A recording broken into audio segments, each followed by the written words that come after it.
Merħba, jina Sara. Illum ser naqralkom kapitlu mill-avventuri tar-re Arturu, adattat għal Malti minn Mendi Tabone, illustrazzjonijiet ta' Peter Dennis. Kapitlu 1. Ix-xabla fil-blata.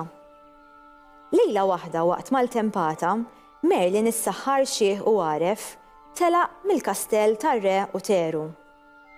Taħt il-mantel tiegħu kellu tarbija, liben uniku tar-re.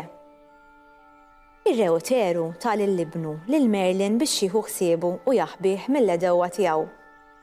Uteru qatt aktar ma reġa' lill-libnu. Għaddew ħafna snin u r-re Uteru miet. Madwar l-Ingilterra l-kavallieri bdew jiġġieldu bejniethom fuq min minnhom kellu jilħaq re. Ħadd minn dawn ma kien jaf biben ir-re Uteru, imma Merlin kien jaf. Il-kavallieri kollha għandhom jinġabru Londra, ħabbar Merlin. Wieħed qal, min jaf x'ġara, u l-ieħor qal, min jaf. Meta waslu raw xi ħaġa stramba. Quddiem il-monasteru sabu blata kbira u ġo fiha kien hemm xabla. Merlin qara il-kliem fuq il-blata. Dak li jirnexxielu joħroġ ix-xabla mill-blata isir ir-re tal-Ingilterra. Wieħed il-kavallieri telgħu jittantaw xortihom. Imma ħadd minnhom ma rnexxielu mqari ċaqlaq ix-xabla. Ħadd minn dawn preżenti ma' re, qal l-isqof. Norganizzaw ġostra bil-lanezz u min jirbaħ jilħaq re. X'għandru l-aħbar ħalli kulħadd ikun jaf. Ħudu ħsieb tgħidu lil kulħadd, qal l-isqof. Filwaqt li nxterdet l-aħbar tal-ġostra, kibret ukoll madwar il-pajjiż kollu. Mijiet ta' kavallieri waslu Londra, flimkien mal-qraba tagħhom. Wieħed minn dawn il-kavallieri kien Sir Hector. Sir Hector ġie Londra flimkien ma' żewġ uliedu, Kay u Arturu. Kay kien għadu kif sar kavallier, imma Arturu kien għadu żgħir wisq, kellu biss 16-il sena. Sir Hector sab fejn iqattaw il-lejl, biżwieq il-post fejn kienet se ssir il-ġostra.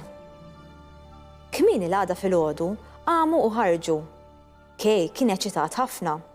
Din kienet l-ewwel darba li kien se jieħu sehem f'turnament ta' dan it-tip kontra kavallier ieħor. Ġara imma li ma setax jikkompeti għax ħalla x-xabla warajh. Insejt ix-xabla l-lukanda, għajjat Kay. Ħammur inġibielek, qallu Arturu filwaqt li telaq kemm seta' jiġri biż-żiemel.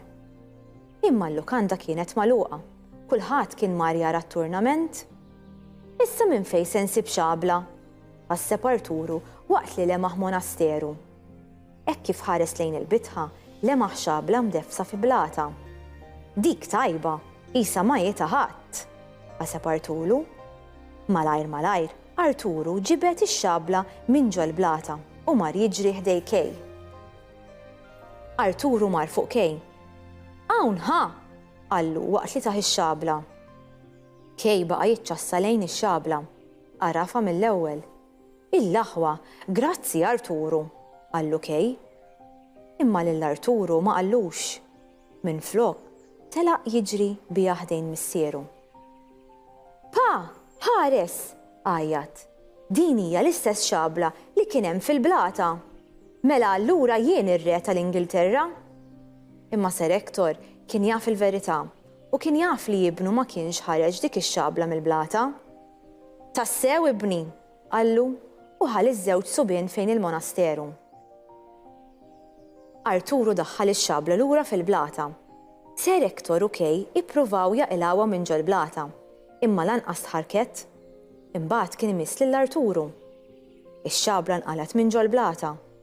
F'daqqa waħda Sir Hector u Kay niżlu għall-kubtejhom. Arturu tħawwad. Għalfejn inżiltu għall-kubtejkom? Staqsa. Aqra t-tinqix fuq il-blata re, qallu Sir Hector. Meta kont tarbija, Merlin ġabek għandi biex nieħu ħsiebek, tenna Sir Hector. Issa rridu ngħidu lil kulħadd li inti r-re. Anke meta l-kavallieri kollha nġabru flimkien biex jippruvaw jaqilgħu ix-xabla minn ġol blata, xorta waħda Arturu biss irnexxielu joħroġha.